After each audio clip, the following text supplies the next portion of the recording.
बहू और ननंद।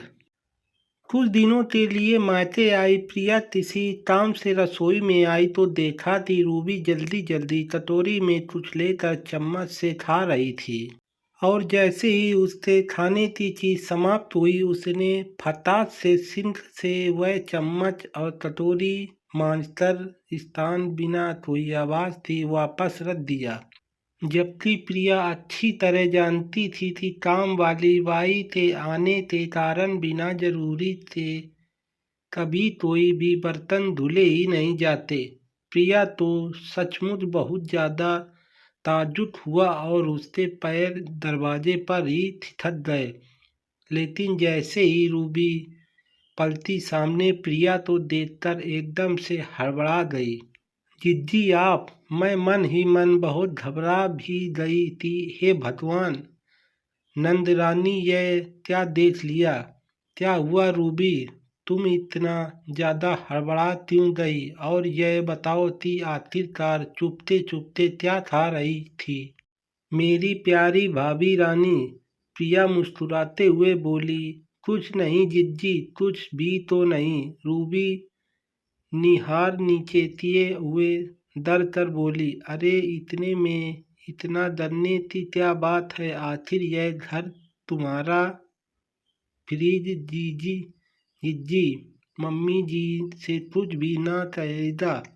अरे नहीं नहीं, लेकिन कुछ बताओ तो भला कि आखिर क्या बात है जो इतना ज्यादा डर रही हो? नंद रानी ने बड़े प्यार से भौजाई के कलेजे को सहलाकर पूछा तो रूबी डरते डरते बोली। खाना बनाते बनाते बहुत जोर भूख लगने लगी है, लेकिन मम्मी जी पापा और सचिन के दुकान से आकर खाना खाने से पहले कुछ भी खाना नहीं देती। उनकी सख्त हिदायत है कि जब तक वह लोग नहीं खा लेते तब तक कोई भी खाना नहीं खाएगा। जिज्जी आपको तो पता ही है कि मुन्ना मेरा दूध पीता है। हर थोड़ी थोड़ी देर में आंखें खोलते ही लगती हैं। चुटपुट में मेरा कुछ भी भला नहीं होता, बस इसीलिए थोड़ा सा दाल चावल कटोरी में निकाल कर खा लिया।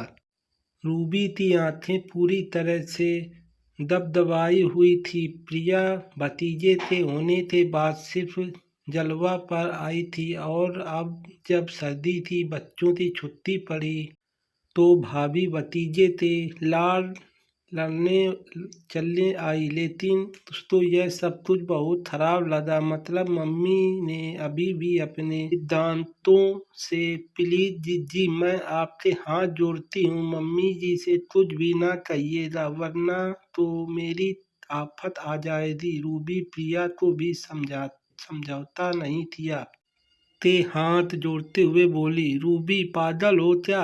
मैं भी दो बच्चों की माँ बनी हूँ और मुझे तो भी एहसास है कि डिलीवरी के बाद जब बच्चे फिट करते हैं तो बहुत ज़्यादा भूख लगती है। लेकिन मम्मी तो अपने सिद्धांतों की ही दुआई देती रही है। तुम परेशान ना हो।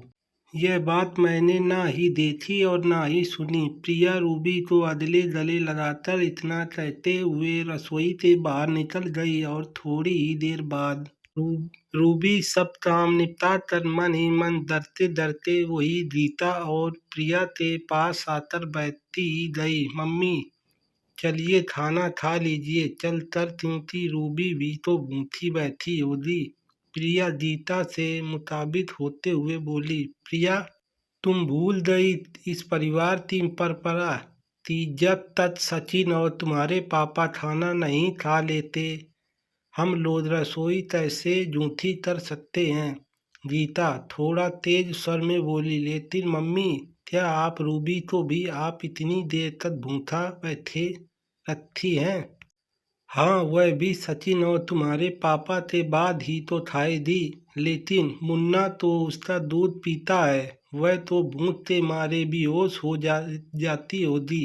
पापा और सचिन को कोई भरोसा, जब दुकान से खाली होंगे तभी तो खाना खाने आएंगे। मतलब पक्का रूबी की हालत तो खराब हो जाती होगी। प्रिया थोड़ा गुस्सा कर बोली। तो भी ना प्रिया, वह कोई अनूठी माँ बनी है।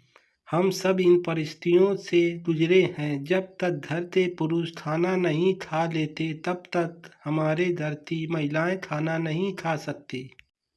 गीता थोड़ा बेरुखी से बोली, लेकिन मम्मी जमाना बदल गया है। आप ही बताती है कि तब से जमाने में बच्चा होने के बाद जच्चा के लिए घी और मेवा के लड्डू और हिरका पिंडी भरे रखे रहते थे और उससे उनको पूरी पौष्टिकता मिलती रहती थी। लेकिन आजकल के बच्चे तो ऑपरेशन से ही होते हैं, तो ज़्यादा घी और मेवा जच्चा तो मिलता नहीं।